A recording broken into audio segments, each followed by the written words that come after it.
नमस्कार विद्यार्थी मित्रांनो, मी सतीश काळे आणि स्ट्रेंथ ऑफ मटेरियलच्या दुसऱ्या लेक्चरमध्ये तुमचे सगळ्यांचे स्वागत.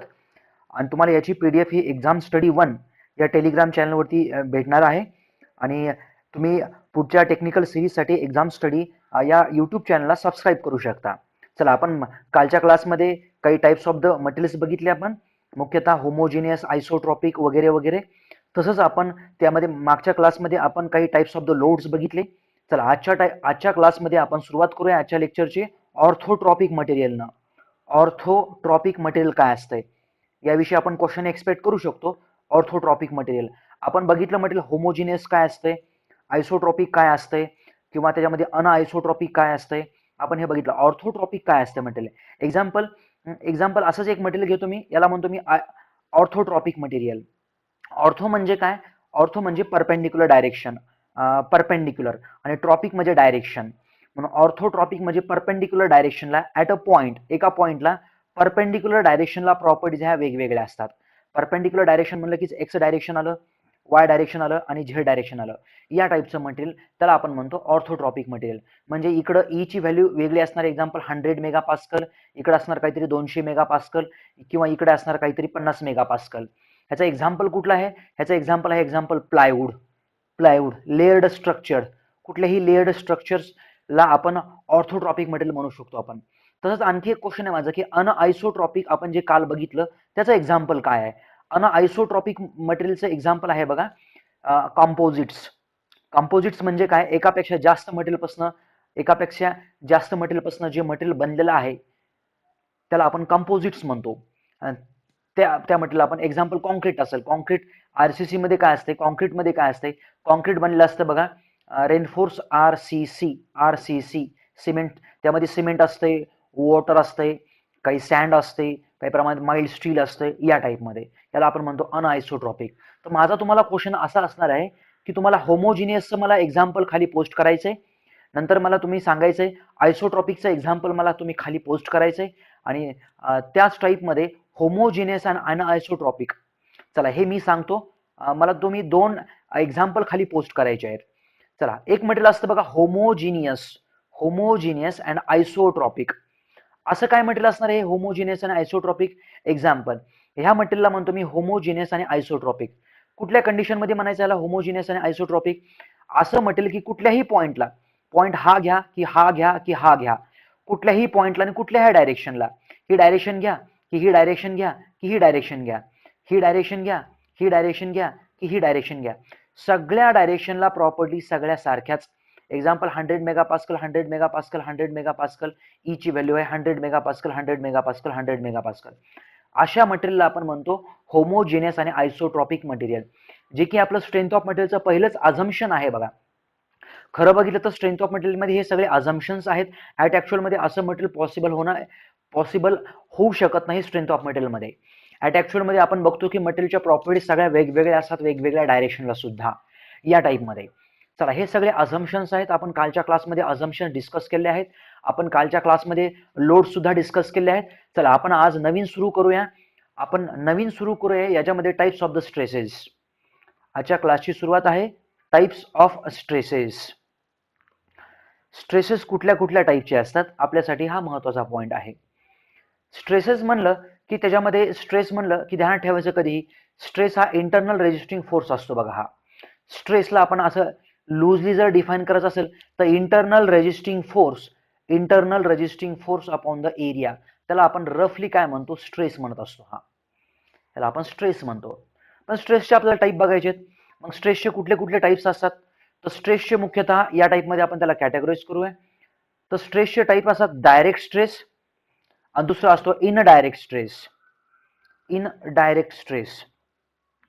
डायरेक्ट स्ट्रेसमध्ये आणखी 2 टाईप्स त्याच्यामध्ये आपण बघतोय. याच्यामध्ये सुद्धा डायरेक्ट स्ट्रेसमध्ये असतो नॉर्मल स्ट्रेस, त्यालाच आपण ॲक्झियल स्ट्रेस सुद्धा म्हणू शकतो. नॉर्मल स्ट्रेस किंवा त्यालाच आपण म्हणतो ॲक्झियल स्ट्रेस.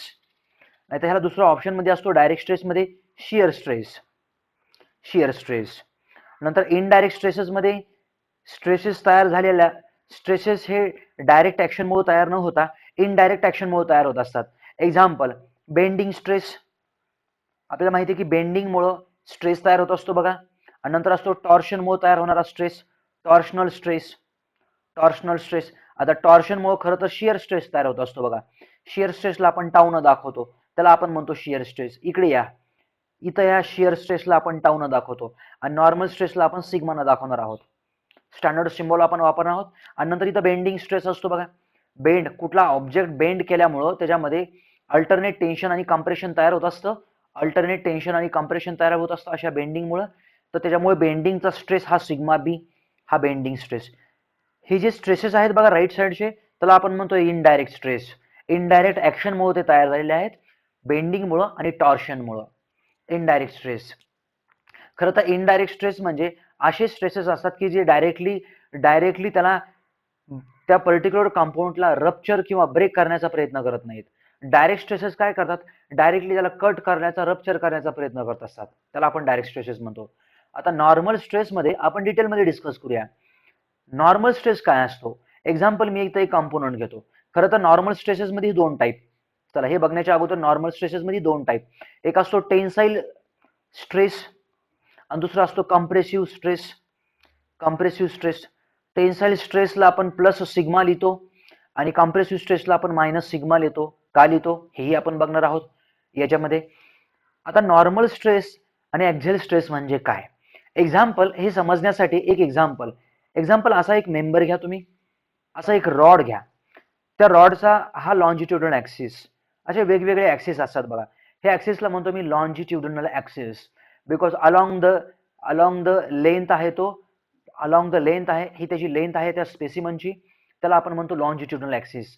जर ह्या ऍक्सिस वरती जर इथं फोर्स अप्लाय केला असेल असा, बरोबर ह्या ऍक्सिस वरती जर फोर्स अप्लाय झाला असेल तर त्या लोडला आपण म्हणतो नॉर्मल लोड. कालच्याच क्लासमध्ये आपण डिस्कस केलाय. नॉर्मल लोड काहीतरी पी किलो न्यूटनचा अप्लाय केलाय ह्या पर्टिक्युलर बार वरती. ऑब्झर्वेशन बघूया आपण आता. हा खरं बघितलं तर हा टेन्साईल लोड आहे. टेन्साईल लोड म्हणजे काय, असा लोड की ज्यामुळे फायबरची लेंथ वाढण्याचा प्रयत्न होतो, त्याला आपण म्हणतो टेन्साईल लोड. आणि कम्प्रेसिव्ह लोड असतो बघा, त्याच्या अपोजिट मध्ये असतो बघा कम्प्रेसिव्ह लोड, की ज्या लोडमुळे त्या फायबरची लेंथ कम्प्रेस होण्याचा प्रयत्न होतो. आता बघूया याच्यामध्ये कम्प्रेसिव्ह लोड हा असा असतो. या टाईपमध्ये कम्प्रेसिव्ह लोड, फायबरची लेंथ कमी होण्याचा प्रयत्न केला जातो या केसमध्ये. चला बघूया आपण पहिली केस बघूया. या केसमध्ये तर टेन्साईल स्ट्रेस कसा तयार होतो बघा. टेन्साईल स्ट्रेस कसा तयार होतो, तर इथं आपण जर याचा सेक्शन जर घेतला, असा पर्टिक्युलर जर सेक्शन घेतला आणि ह्या सेक्शनला जर बघितलं आपण आतमध्ये मटेरियलचं जर बिहेवियर बघितलं, तर मी ही डायग्राम अशी इथं स्प्लिट करून दाखवतो. एक्झाम्पल या टाईपमध्ये ही कट करून दाखवलं आपण. हा कट व्ह्यू आहे यामध्ये. जसंही तुम्ही इकडच्या डायरेक्शनला असा लोड अप्लाय करत असतात पी किलो न्यूटन, तर आतमधल्या साईडला एक रेजिस्टन्स तयार होत असतो बघा. ह्या डायरेक्शनला रेजिस्टिव्ह फोर्स तयार होत असतो बघा. Every action there is equal and opposite reaction. बाहेरची ऍक्शन आहे आणि आतली रिॲक्शन आहे बघा. आतला जो फोर्स आहे त्याला आपण म्हणतो इंटरनल रेजिस्टिंग फोर्स. तो का तयार झाला, कारण आपण बाहेरून स्पेसिमनला असं दोन्ही साईडला ओढण्याचा प्रयत्न केला. स्पेसिमननं काय केलं, अपोजिट डायरेक्शनला फोर्स तयार केला, रेजिस्टन्स तयार केला ह्या स्पेसिमननं. मग त्यालाच तर आपण म्हणतो स्ट्रेस. आणि प्रत्येक कंपोनंटची, प्रत्येक स्पेसिमनची ही प्रॉपर्टी आहे.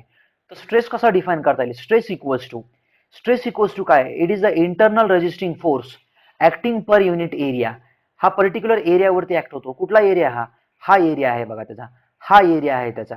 कुठला एरिया, एक्झाम्पल ह्या स्पेसिमनला जर तुम्ही बघितलं साईडनं, तर एक्झाम्पल हा सर्क्युलर स्पेसिमन आहे. या सर्क्युलर स्पेसिमनचा डायमीटर डी आहे. म्हणजे इथं हा त्याचा रेजिस्टिंग एरिया आहे बघा. ह्या एरियामुळे रेजिस्टन्स तयार झाला. म्हणजे जसाही आपण बाहेरच्या डायरेक्शननी फोर्स अप्लाय केला, तर आतल्या डायरेक्शननी रेजिस्टन्स तयार झाला. तर त्याला आपण म्हणतो सिग्मा स्ट्रेस, त्याला आपण म्हणतो. किंवा आता हा रेजिस्टन्स किती असणार बरं, की एफ आर ची व्हॅल्यू तर आपल्याला फाइंड आउट करणं पॉसिबल आहे का ऍक्च्युअल मध्ये. ही तर खरं स्पेसिमनच्या आतमध्ये तयार झालं आहे. आणि स्पेसिमनच्या आतमध्ये किती रेजिस्टिव्ह फोर्स तयार होतो हे कसं काय फाइंड आउट करता येतं आपल्याला, हे करता येत नाही. मग आपण ह्याला ऍझ्युम करतो की जेवढा आपण बाहेरनं फोर्स अप्लाय केला तेवढाच आतल्या साईडला रेजिस्टन्स तयार झालाय. Equal action and reaction equal आहेत असं आपण कन्सिडर करतो. म्हणूनच आपल्याला याची व्हॅल्यू कधीच फाइंड आउट करता येणार नाही बघा, कारण हा आतमध्ये तयार झाला ना, आतमध्ये स्पेसिमनच्या आतमध्ये तयार झाला. मग त्यामुळे आपण काय लिहितो, ह्याला लूजली आपण काय लिहित असतो, पी अपॉन ए. आपल्या इक्विलिब्रियम कंडिशनसाठी आपण काय सांगतो, की जेवढा आपण बाहेरनं फोर्स अप्लाय करतो तेवढाच आतल्या साईडला रेजिस्टिव्ह फोर्स तयार होत असतो बघा. म्हणून आपण ह्याला लिहितो पी अपॉन ए. म्हणजे म्हणून आपण ह्याला असं directly externally applied force upon area म्हणजेच तो झाला इथं स्ट्रेस. आता हा स्ट्रेस कसा आहे? हा पॉझिटिव्ह स्ट्रेस आहे. का बरं पॉझिटिव्ह स्ट्रेस आहे? कारण स्पेसिमनची लेंथ वाढण्याचा प्रयत्न झाला इथं, फायबरची लेंथ वाढण्याचा प्रयत्न झालाय, म्हणून ह्या स्ट्रेसला आपण प्लस कन्सिडर करतो. ह्याच्या अपोजिटमध्ये निगेटिव्ह स्ट्रेस असतो. कसा असतो तो निगेटिव्ह स्ट्रेस? तर निगेटिव्ह स्ट्रेसमध्ये जर आपण बघितलं,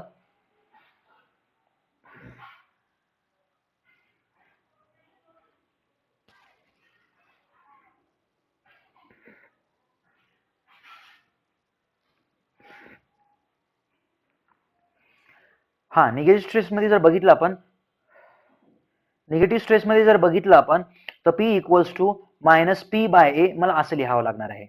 चला नंतरचा एक क्वेश्चन आहे माझा याच्यामध्ये, की चला आपण कॉम्प्रेसिव्ह स्ट्रेस बघितला आणि टेन्साइल स्ट्रेस बघितला, टेन्साइल स्ट्रेस बघितला. चला याच्यामध्ये माझा असा क्वेश्चन आहे की ह्याचं युनिट काय असतं बरं, ह्या स्ट्रेसचं युनिट काय असतं? तर स्ट्रेसचं युनिट काय असणार आहे बघा, फोर्स आहे न्यूटन आणि हा एरियासाठी इथं वापरतो मी मीटर स्क्वेअर या टाईपमध्ये युनिट, किंवा याला मी असंही डिफाईन करू शकतो न्यूटन पर एम स्क्वेअर या टाईपमध्ये. याला आपण स्ट्रेसचं युनिट म्हणूया. चला पुढे आपण स्ट्रेसच्या युनिटमध्ये डिटेलमध्ये काही डिस्कस करूया, काही पॉईंट्स. एक्झाम्पल ह्या स्ट्रेसचे युनिट काय असतात आता समजले आपले, की स्ट्रेस हा प्लस असतो, स्ट्रेस हा मायनस असू शकतो. प्लस म्हणजे टेन्साइल, मायनस म्हणजे कॉम्प्रेसिव्ह.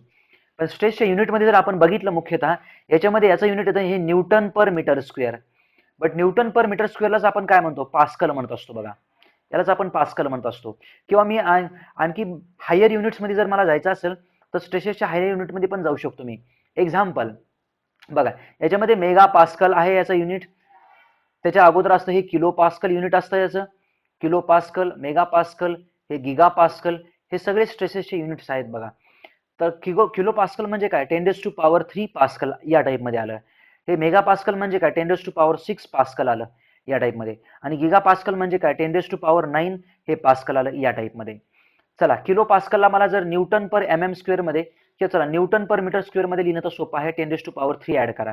नंतर याच्यामध्ये 10⁻6 हे newton per metre square add करा, आणि याच्यामध्ये 10⁻9 Newton per metre square add करा. हे काही वेगळं नाहीये.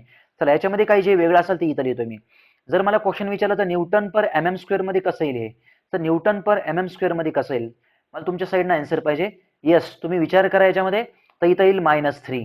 इथं काय येईल, 1 न्यूटन पर एम स्क्वेअर, 1 न्यूटन पर एम स्क्वेअर. इथं काय आन्सर येईल, याला पुढे एक्सटेंड जर करायचं असेल तर आपल्याला, चला बोला, इथं आन्सर येईल 10⁻³ हे न्यूटन पर एम स्क्वेअर. चला या टाईपमध्ये इथं फ्रेम होतो क्वेश्चन. तुम्ही समजून घ्या, हे व्यवस्थित नोट डाऊन करून घ्या हे पॉईंट सगळे. सायमल्टेनियसली तुम्हाला नोटबुक घेऊन बसायचं आहे कंपल्सरी, तरच याचा फायदा होईल, नाहीतर मग हे काही नाही, कीर्तन ऐकल्यासारखं होऊन जाईल हे सगळं फक्त. चला पुढे आपण बघितलं याच्यामध्ये ह्या स्ट्रेसेस विषयी जर आणखी बोलायचं असेल तर स्ट्रेसेस विषयी आपण बरंचसं काही बोलू शकतो आणखी इथे. तर खरं तर हे स्ट्रेस स्ट्रेन डायग्रामने मी तुम्हाला आणखी डिटेलमध्ये हे स्ट्रेस विषयी बोलणार आहे. तर स्ट्रेस विषयी जर बोलायचं असेल तर स्ट्रेस ही कुठली क्वांटिटी आहे, स्केलार क्वांटिटी आहे का व्हेक्टर क्वांटिटी आहे का टेन्सार क्वांटिटी आहे? स्ट्रेस ही ना स्केलार आहे ना व्हेक्टर आहे. स्ट्रेस जी क्वांटिटी आहे, स्ट्रेस क्वांटिटी जी आहे ती टेन्सार क्वांटिटी आहे. आता टेन्सार क्वांटिटी काय असतं पुढे डिस्कस करूया आपण. ही स्ट्रेस जी आहे सेकंड ऑर्डर टेन्सार क्वांटिटी असते बघा. चला पुढचा पॉईंट, स्ट्रेसला जर ऍक्च्युअल मध्ये खरं डिफाईन करायचं असेल तर कसं डिफाईन करूया आपण. स्ट्रेसला आपण limit delta A tends to zero delta P upon delta A, म्हणजे काहीतरी वेगळंच मी ह्याला डिफाईन केलंय बघा. ह्याचा मिनिंग असा होतो, स्ट्रेस जर खरं बघितलं तर स्ट्रेसची डिफिनेशन काय येते, internal resisting force acting per unit area. तसं न डिफाईन करता आपण ह्याला असं डिफाईन करतो, stress is defined as the, या टाईपमध्ये, stress is defined as the, it is the infinitesimal very small force acting on a very small area. Small area, आता स्मॉल एरिया म्हणजे काय असतो, व्हेरी स्मॉल एरिया म्हणजे त्याला आपण म्हणतो पॉईंट, त्यालाच आपण म्हणतो पॉईंट. म्हणजे स्ट्रेसला कसं डिफाईन करायचं, stress equals to, stress is the, it is the infinitesimal force, very small force acting at a point, कारण डेल्टा ए म्हणजे काय असतो, डेल्टा ए म्हणजेच पॉइंट असतो. एका पॉइंटला छोटासा फोर्स जो असतो त्याला आपण स्ट्रेस म्हणतो बघा. स्ट्रेसला आपण डायरेक्टली मेजर करू शकत नाही. चला नेक्स्ट पॉइंट्स, आता बघूया आपण शिअर स्ट्रेस विषयी. शिअर स्ट्रेसलाही आपण या टाईपमध्ये डिफाईन करू शकतो बघा. शिअर स्ट्रेस काय असतो, हा internal resisting force upon shear area. म्हणजे कसं, एक्झाम्पल शिअर स्ट्रेसला एक्झाम्पल हा एक स्पेसिमन आहे असा, आणि एक्झाम्पल हा जर सेक्शन घेतला असा आपण, जर इकडच्या साईडनं जर असा फोर्स अप्लाय केला आणि इकडच्या साईडनं जर असा फोर्स अप्लाय केला, हा एक्झाम्पल हा फोर्स आहे, आणि इंटरनल रेजिस्टिंग कुठला इथं एरिया, तर हा एरिया आहे. तर याला आपण म्हणूया इथं तयार जो होतो तो होत असतो शिअर स्ट्रेस. शिअर स्ट्रेसलाच काय म्हणतो आपण, पॅरलल स्ट्रेस.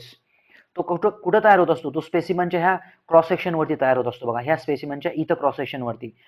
कारण आपण इकडनं शिअर फोर्स एक्झर्ट केलाय बघा या टाईपमध्ये. हा असा कंपाऊंड हा आपल्याला पंचिंग मध्ये दिसून येतो बघा. हा जर तुम्हाला माहित असेल पंचिंग ऑपरेशन माहित असेल, ब्लँकिंग ऑपरेशन माहित असेल, तर त्याच्यामध्ये फक्त आणि फक्त हा शिअर स्ट्रेस असतो. मग शिअर स्ट्रेसचे युनिट काय आहे, सगळे युनिट्स हे शिअर स्ट्रेसचे युनिट हे नॉर्मल स्ट्रेसच्याच युनिट प्रमाणे आहेत बघा. हे नॉर्मल स्ट्रेसच्याच युनिट प्रमाणे आहेत, न्यूटन पर मीटर स्क्वेअर या टाईपमध्ये. चला शिअर स्ट्रेस विषयी बोलूया आपण. चला आपल्याला आणखी स्ट्रेस विषयी आपण बरंचसं काही बोललेलो आहोत आणि इथं ह्या स्ट्रेस विषयी आपल्याला आता बोलायची गरज नाहीये. जो टॉर्शनमुळे आणि बेंडिंगमुळे स्ट्रेस होतो इथं काही बोलण्याची गरज नाही आपल्याला. चला आपण पुढे पुढे आपण डिस्कस करूया पुढचे काही महत्वाचे पॉइंट्स याच टाईपमध्ये. याच टाईपमध्ये महत्वाच्या पॉइंट्समध्ये आपल्याकडे आहे बघा स्ट्रेन. नंतर आपण डिस्कस करूया ह्या स्ट्रेन विषयी डिस्कस करूया आपण. हे स्ट्रेन काय असतो, change in dimensions over the original dimensions. स्ट्रेनचे कुठले कुठले टाइप्स आहेत का, यस स्ट्रेनच्या टाइप्समध्ये पहिला टाइप जो की आपल्यासाठी महत्वाचा आहे आणि हा दुसरा टाइप.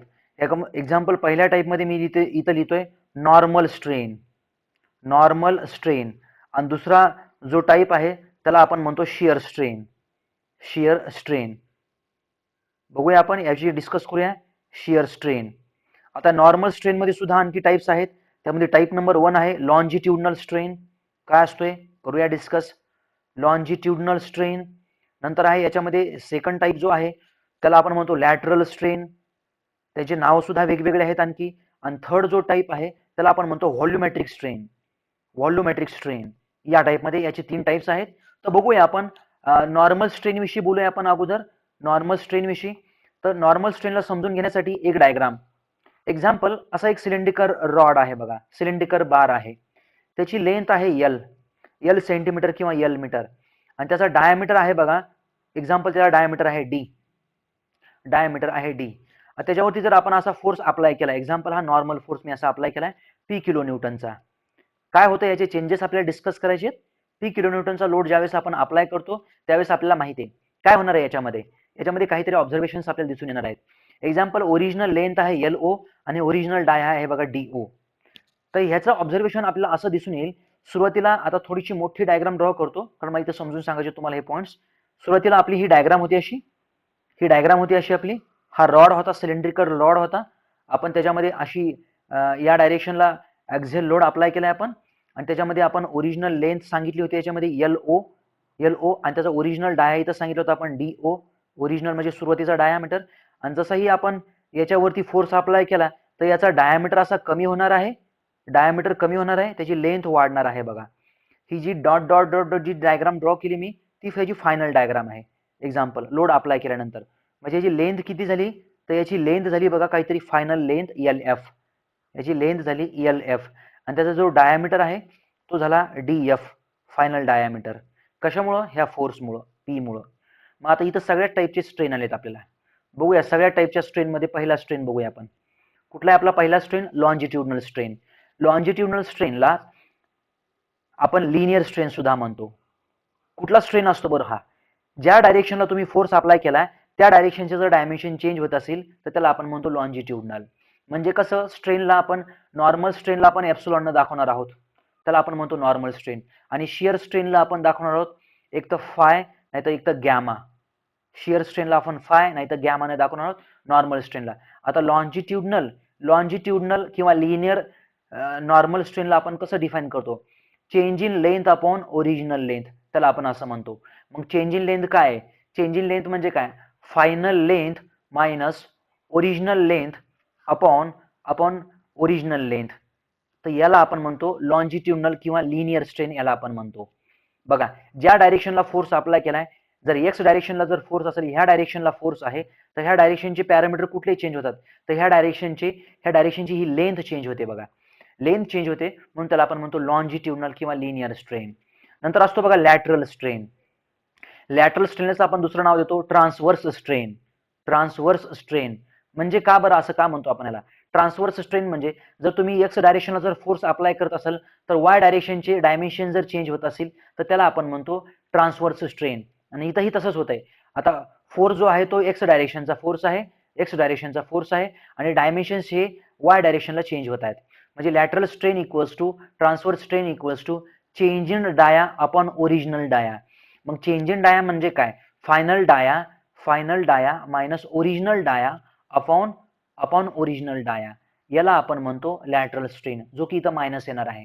येस, लॉन्जिट्युडनल स्ट्रेन इथं प्लस येणार आहे आणि लॅटरल स्ट्रेन इथं मायनस येणार आहे. का बरं मायनस येणार आहे? कारण तुम्ही जर बघितलं या केसमध्ये फायनल डायमीटर जो आहे तो फायनल डायमीटर हा छोटा डायमीटर आहे आणि ओरिजिनल डायमीटर हा मोठा डायमीटर आहे, म्हणून हा मायनस येणार आहे. आणि कधी ध्यानात ठेवायचं आहे, लॉन्जिट्युडनल जर प्लस असेल तर हा मायनस असतो, किंवा जर हा जर प्लस असेल तर हा मायनस असतो. एकमेकांच्या अपोजिट मध्ये असतात ते, या टाईपमध्ये. चला, नंतर आहे आपल्याकडे नंतरचा स्ट्रेन आहे तो, याच्यामध्ये हा व्हॉल्युमेट्रिक स्ट्रेन आहे बघा. व्हॉल्युमेट्रिक स्ट्रेनला मी इथं खाली लिहितोय, समजून घ्या पॉइंट्स. व्हॉल्युमेट्रिक स्ट्रेनला मी इथं लिहितोय व्हॉल्युमेट्रिक स्ट्रेन इक्वल्स टू, काय असणार आहे volumetric strain equals to change in volume upon original volume, त्याला आपण म्हणतो volumetric strain. But change in volume upon original volume काय होणार आहे ह्या केसमध्ये काय होणार आहे? आताच बघितले ही वरची diagram. Change in volume upon original volume ह्या केसमध्ये काय होणार आहे?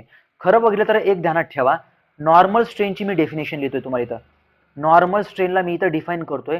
नॉर्मल स्ट्रेनला जर डिफाईन करायचं असेल, नॉर्मल स्ट्रेन रफली जर ह्याला डिफाईन करायचं असेल तर एकदम सोपं आहे बघा. नॉर्मल स्ट्रेन म्हणजे काय असते? Change in dimensions upon original dimensions. Change in dimensions upon original dimensions, त्याला आपण म्हणतो नॉर्मल स्ट्रेन. त्याला आपण म्हणतो नॉर्मल स्ट्रेन, ओरिजिनल डायमेन्शन्स. मग त्याचे हे सगळे टाइप्स आहेत बघितलंच तर, लॉन्जिट्युडनल, लॅटरल आणि व्हॉल्युमेट्रिक, हे सगळे त्याचे टाइप्स आहेत. आता आपण डिफाईन करूया या स्ट्रेनला. कुठला स्ट्रेन? हा व्हॉल्युमेट्रिक स्ट्रेन. व्हॉल्युमेट्रिक स्ट्रेन म्हणजे काय असणार बरं? व्हॉल्युमेट्रिक स्ट्रेन म्हणजे strain in X direction plus strain in Y direction plus strain in Z direction. आता स्ट्रेन इन एक्स डायरेक्शन म्हणजे ह्या डायरेक्शनचा strain, strain in Y direction म्हणजे या डायरेक्शनचा स्ट्रेन, आणि स्ट्रेन इन झेड डायरेक्शन म्हणजे या डायरेक्शनचा स्ट्रेन, म्हणजे आपल्या याला परपेंडिक्युलर सरफेसला परपेंडिक्युलर. बट ह्या डायरेक्शनचा स्ट्रेन कुठला सांगितला आपण? ह्या डायरेक्शनचा स्ट्रेन सांगितला आपण या डायरेक्शनचा स्ट्रेन कुठला सांगितला आपण? लॉन्जिट्युडनल स्ट्रेन सांगितला आपण. या डायरेक्शनचा स्ट्रेन आहे लॉन्जिट्युडनल स्ट्रेन. या डायरेक्शनचा स्ट्रेन कुठला आहे? लॅटरल स्ट्रेन आहे हा. या डायरेक्शनचा स्ट्रेन लॅटरल स्ट्रेन आहे, आणि या डायरेक्शनचा स्ट्रेन सुद्धा लॅटरल स्ट्रेनच आहे बघा. या डायरेक्शनचा स्ट्रेन सुद्धा लॅटरल स्ट्रेनच आहे. कसं काय? कारण डायमीटर चेंज होतोय ना. ह्या डायरेक्शनला डायमीटर चेंज होतोय, या डायरेक्शनला डायमीटर चेंज होतोय. म्हणजे जर हा जर ऍक्सिस जर एक्स असेल तर हा झाला वाय ऍक्सिस, आणि हा झाला आपल्या सरफेसला परपेंडिक्युलर हा झेड ऍक्सिस. तर ह्या एक्स ऍक्सिसचा स्ट्रेन कुठला आहे? लॅटरल आहे. वाय डायरेक्शनचा एक्स ऍक्सिसचा स्ट्रेन कुठला आहे? लॉन्जिट्युडनल आहे. वाय डायरेक्शनचा स्ट्रेन कुठला आहे? लॅटरल आहे. आणि इकडचा सुद्धा स्ट्रेन कुठला आहे? इकडचा सुद्धा स्ट्रेन हा लॅटरलच आहे. म्हणजे इकडे ही डायमीटर चेंज होणार आहे. या डायरेक्शनला सुद्धा डायमीटर चेंज होत आहे, या डायरेक्शनला सुद्धा डायमीटर चेंज होतोय बघा. या डायरेक्शनला सुद्धा डायमीटर चेंज होतोय, फक्त लेंथ ह्या डायरेक्शनला चेंज होते बघा. लेंथ फक्त ह्या डायरेक्शनला चेंज होते. म्हणजेच जो जो एप्सिलॉन एक्स जो आहे त्यालाच आपण लिहिणार आहोत लॉन्जिट्युडनल स्ट्रेन, आणि नंतर एप्सिलॉन वाय जो आहे त्यालाच आपण लिहितोय लॅटरल स्ट्रेन, आणि जो एप्सिलॉन झेड जो आहे त्यालाच आपण लिहितोय लॅटरल स्ट्रेन. म्हणजे सिलेंड्रिकल रॉड मध्ये मी असं लिहू शकतो, व्हॉल्युमेट्रिक स्ट्रेन हाच काय असतो? Lateral strain plus twice of the longitudinal strain twice of the lateral strain, या टाईपमध्ये. म्हणजे त्याला मी असं लिहू शकतो, the volumetric strain equals to the strain in X direction plus twice of the strain in any strain in Y direction और strain in Z direction. So या टाईपमध्ये मी असं लिहू शकतो व्हॉल्युमेट्रिक स्ट्रेनला. सो फायनली मला हे इक्वेशन्स भेटला इथे, जे की आपल्यासाठी महत्वाचं आहे. चला आपण पुढचे पॉईंट डिस्कस करूया. आता याच्यामध्ये आपण डिस्कस केलेत लॅटरल स्ट्रेन, आपण डिस्कस केलाय लॉन्जिट्युडनल स्ट्रेन, इथं लिहितो मी, आपण डिस्कस केलाय लॉन्जिट्युडनल किंवा लिनियर स्ट्रेन, आपण डिस्कस केलाय लॅटरल स्ट्रेन किंवा परपेंडिक्युलर स्ट्रेन किंवा ट्रान्सव्हर्स स्ट्रेन, आपण डिस्कस केलाय व्हॉल्युमेट्रिक स्ट्रेन, या टाईपमध्ये. चला, कधी कधी क्वेश्चन आपल्याला इथं विचारला जातो बघा. चला आपण पुढे डिस्कस करूया. मग याच्यामध्येच आपण व्हॉल्युमेट्रिक स्ट्रेन बघितला. आपण volumetric strain equals to strain in X direction plus strain in Y direction plus strain in Z direction, या टाईपमध्ये आपण बघितला याचा फॉर्म्युला. आणि बऱ्याचशा एक्झाम्समध्ये याचा क्वेश्चन विचारला जातो की व्हॉल्युमेट्रिक स्ट्रेन हा सिलेंड्रिकल रॉडसाठी काय असतो, व्हॉल्युमेट्रिक स्ट्रेन हा स्पेरिकल वेसलसाठी काय असतो, व्हॉल्युमेट्रिक स्ट्रेन हा एक्झाम्पल स्पेरिकल बॉडीसाठी काय असतो. तर याचे काही क्वेश्चन्स आपण वर्कआउट करू यानंतर. याच्यामध्ये आता आपण इथं वर्कआउट करत नाही, तर आपण डायरेक्टली जम्प करूया शिअर स्ट्रेन विषयीचा. शिअर स्ट्रेन काय असतो एक्झॅक्टली बोलूया आपण याविषयी, बघूया याविषयी. शिअर स्ट्रेनला मी फायनं दाखवतो किंवा ह्याला आपण गॅमानं दाखवतो. काय फरक असतो बरं फाय आणि गॅमामध्ये बघूया. हे समजून घेण्यासाठी एक्झाम्पल असं समजून घ्या की इथं एक बॉडी आहे या टाईपमध्ये. त्या बॉडीला आपण खालच्या साईडला फिक्स केलंय, वरच्या डायरेक्शननी आपण फोर्स अप्लाय केलाय. एक्झाम्पल हा पॉईंट ए आहे बॉडीचा आणि हा पॉईंट बी आहे बॉडीचा या टाईपमध्ये. आणि ह्या दोन फेसेसमध्ये म्हणजे वरचा फेस आणि खालचा फेस याच्यामध्ये डिस्टन्स आहे एल. एक्झाम्पल जसं आपण फोर्स अप्लाय केला तर ए पॉईंट हा पुढे जाईल, असा ए पॉईंट हा असा इथे इथं जाऊन थांबेल. म्हणजे ही पूर्णच टिल्ट होईल बॉडी एका डायरेक्शनला या टाईपमध्ये. ही बॉडी सगळी पुढच्या डायरेक्शनला टिल्ट होईल.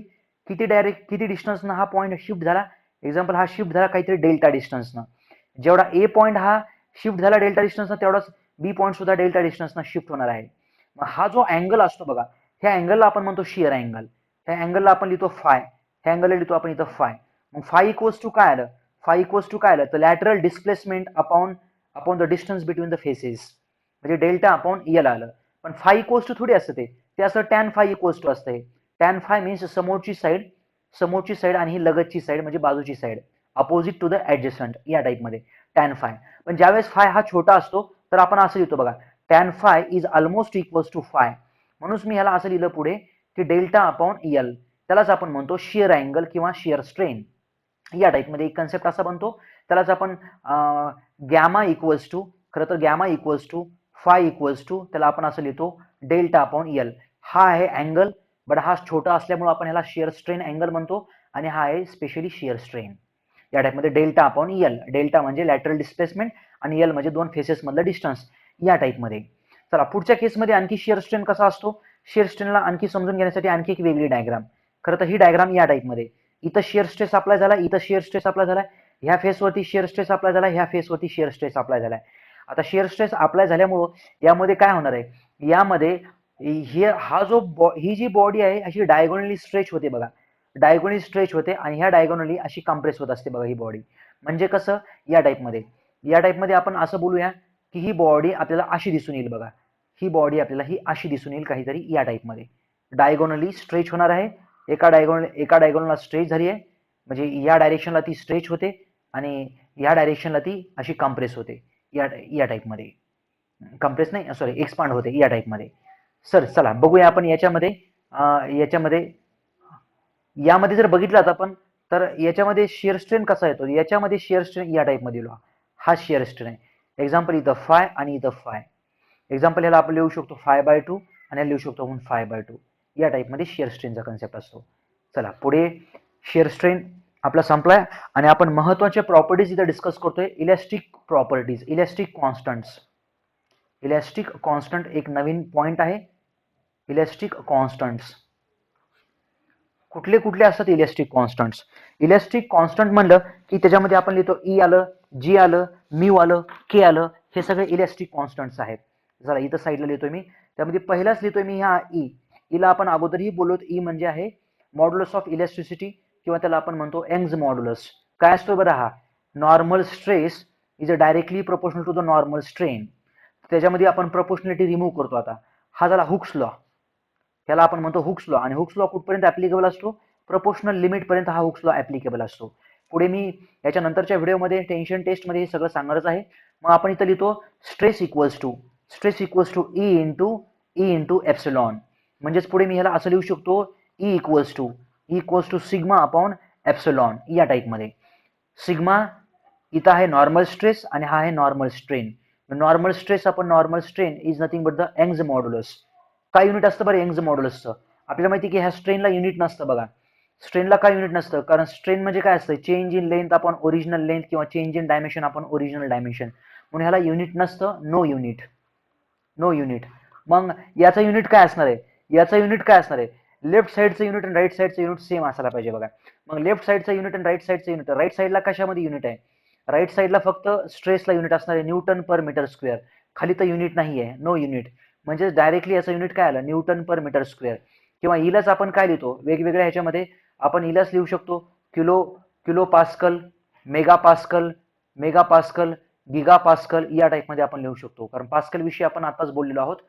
तसंच आपण ई विषयी जर बोलायचं झालं तर ई खरं तर मटेरियलची प्रॉपर्टी आहे बघा. यंग्स मॉड्युलस ही मटेरियल टू मटेरियल वेगवेगळं असतं. एक्झाम्पल काही मटेरियल जर मी इथं जर घेतले एक्झाम्पल म्हणून की पहिलं मटेरियल घेतो एक्झाम्पल इथं मी पहिलं मटेरियल घेतो माइल्ड स्टील, नंतर दुसरं मटेरियल घेतो एक्झाम्पल इथं कास्ट आयरन, नंतर तिसरं मटेरियल घेतो मी एक्झाम्पल इथं घेतो ॲल्युमिनियम. तिन्ही मटेरियलला ईची व्हॅल्यू वेगवेगळी असते. जसं की आपण ई फॉर माइल्ड स्टील जर बघितलं आपण तर इथं भेटते बघा आपल्याला ही 200 गिगा पास्कल त्या रेंजमध्ये असते बघा. माइल्ड स्टील असू द्या की स्टील असू द्या यांची जी व्हॅल्यू असते ईची जवळपास सेम असते बघा ही. नंतर कास्ट आयरनची व्हॅल्यू किती असते तर ही सुद्धा 200 ध्यानात ठेवा तुम्ही, आणि ॲल्युमिनियमची सुद्धा व्हॅल्यू ही 200 ध्यानात ठेवा. कसं ठेवायचं 200/1, 200/2 आणि 200/3 जे काही आन्सर येणार आहे याचं आन्सर किती आलं 200 गिगा पास्कल, याचं आन्सर किती आलं 100 गिगा पास्कल, आणि यांचं आन्सर किती आलं 66.6767 म्हणजे 70च्या जवळपास आलं याचा आन्सर. तर ह्या ईच्या व्हॅल्यूज असतात. ई ही मटेरियलची प्रॉपर्टी आहे आणि मटेरियल टू मटेरियल वेगवेगळी असते ईची व्हॅल्यू, आणि ती आहे पुढं गिगा पास्कलमध्ये. चला ई विषयी बोललो होतो आपण, तसं ई विषयी आपण आणखी नंतर बोलणार आहोत कारण याविषयी क्वेश्चन्स येतात आपल्याला. नंतर आहे बघा हे जी, जिला आपण काय बोलतो द मॉड्युलस ऑफ रिजिडिटी, किंवा त्याला आपण काय म्हणतो आणखी द टॉर्शन मॉड्युलस किंवा शियर मॉड्युलस त्याला आपण म्हणतो. हे कसं भेटतं आपल्याला हे एक्झॅक्टली हेही टेन्शन टेस्टमध्येच म्हणजे shear stress is directly proportional to the shear strain up to proportional limit. तुम्ही म्हणताल की सर याचं सुद्धा असं असतं का? यस, याची सुद्धा टेस्ट असते, शियर टेस्ट असते. शियर टेस्ट कशी असते मी उद्याच्या क्लासमध्ये उद्याच्या नेक्स्ट व्हिडिओमध्ये हे थोडक्यात तुम्हाला सांगेल मी. So shear stress equals to G into shear strain. मग याच्यामध्ये जी हा कॉन्स्टंट आहे आणि जी इक्वल्स टू आपण असं लिहितो shear stress upon shear strain या टाईपमध्ये. याचं युनिट काय असणार आहे? याचं युनिट तेच असणार आहे जे की ह्याचा टाऊचं युनिट असणार आहे. टाऊ म्हणजे शियर स्ट्रेसचं युनिट असणार आहे, कारण शियर स्ट्रेनला तर युनिट नाही आहे. म्हणजे पुढे आपण लिहू शकतो इथं युनिट आलं न्यूटन पर मीटर स्क्वेअर, किंवा ह्यालाच आपण म्हणतो पास्कल.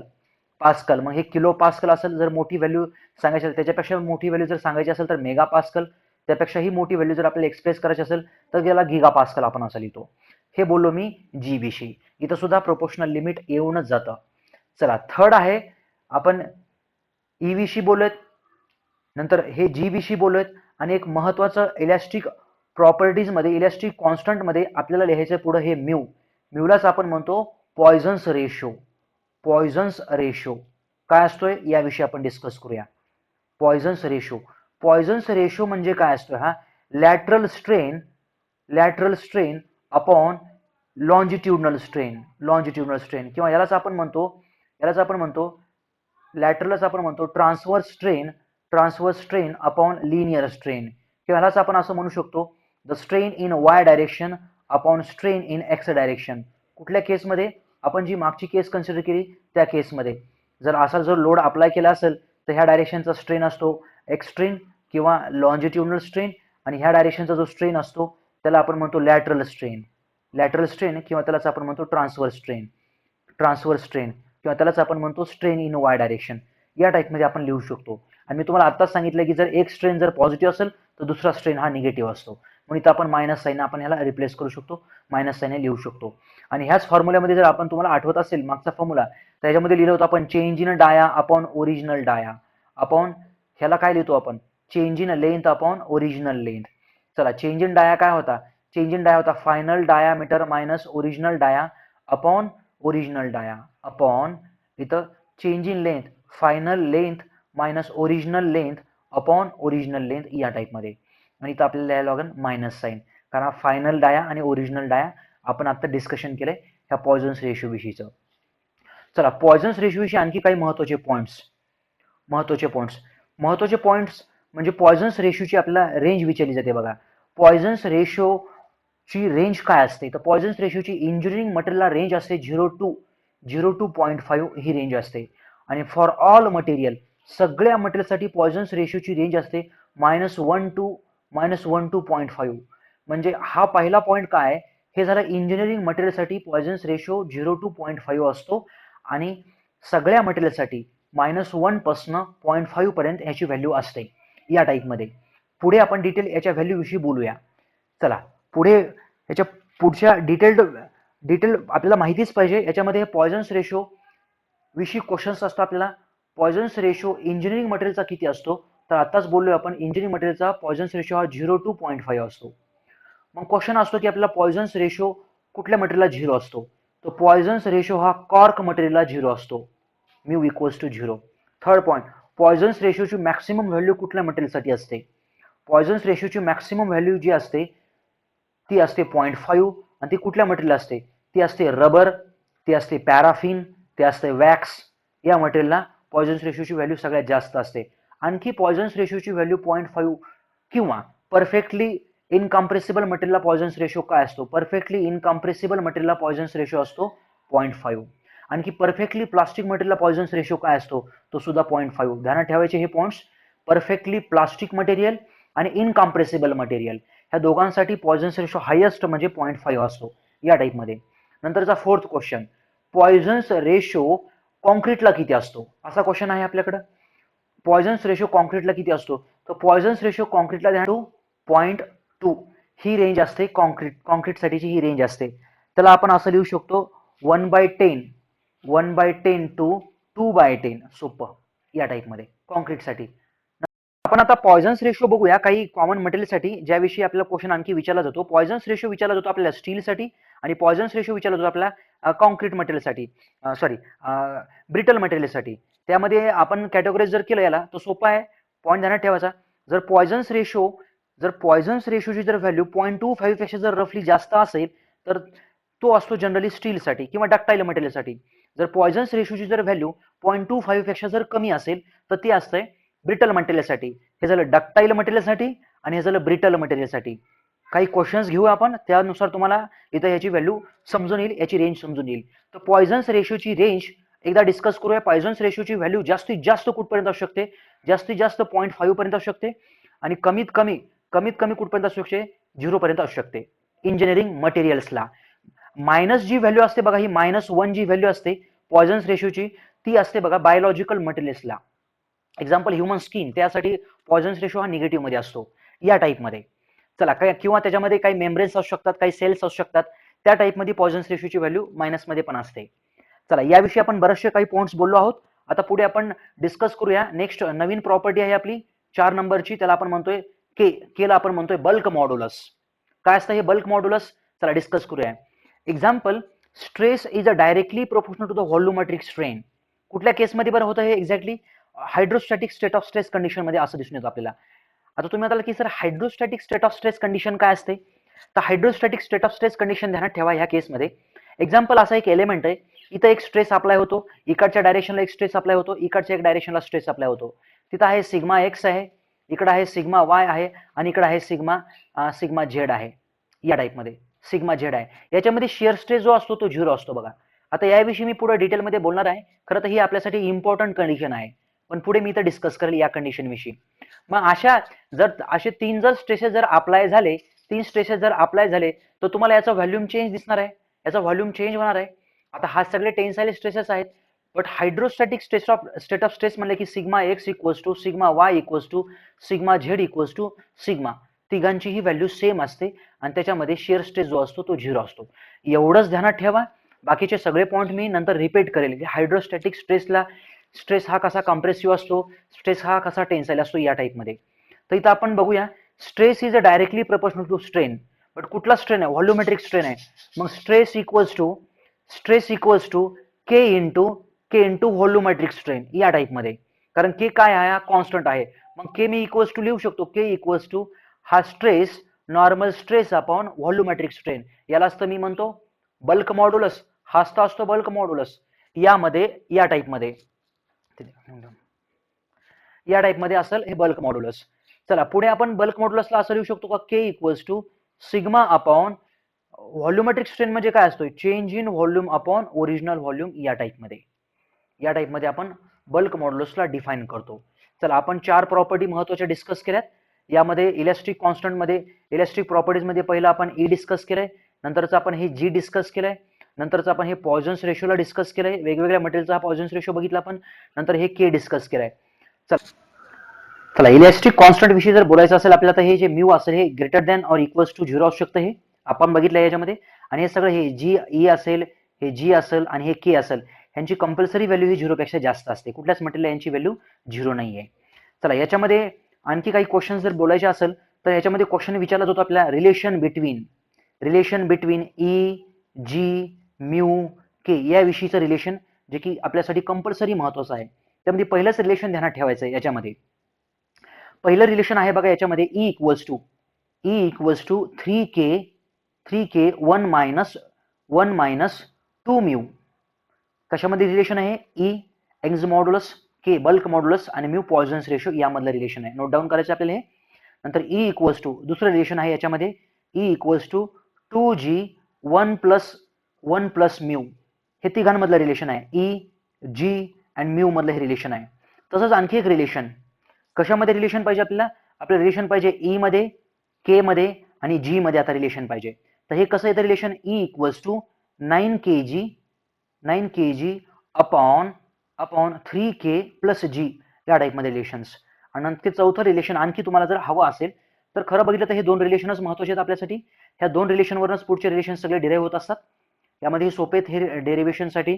पण डायरेक्टली जर तुम्हाला पॉइझन्स रेशोचं रिलेशन पाहिजे असेल तर Poisson's ratio equals to mu equals to 3k minus 2g upon 6k plus 2g या टाईपमध्ये हे रिलेशन आहे. या टाईपमध्ये हे रिलेशन्स असतात. आता यामध्ये क्वेश्चन कसा फ्रेम होतो? यामध्ये क्वेश्चन फ्रेम होतो, एक्झाम्पल क्वेश्चन नंबर 1.